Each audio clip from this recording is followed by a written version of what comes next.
Leto samo što nije. U želji da saznamo koje su destinacije ove godine najprimamljivije našim turistima, posetili smo turističku agenciju Viva.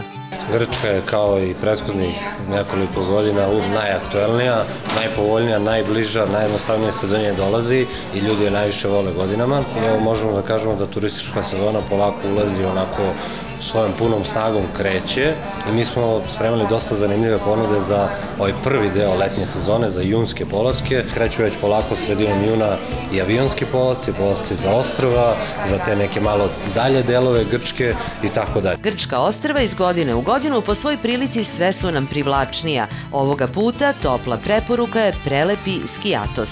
Ako bih morao da izdvojim jedno, recimo ovog puta bi to moglo da bude Skiatos, jer je ostrvo koje je fantastično, jako relativno malo, ali ima nekih 30 plaža od kojih se stvarno ne zna koja je lepša, ima fantastičan stari grad, lepu prirodu, zanimljive izlete i tako dalje. Stvarno, ja još nisam čuo da se neko vratio sa Skiatosa nezadovoljan, tako da to ja ljudima srdečno preporučujem. Pored Grčke i ove sezone veliko interesovanje vlada za Italiju.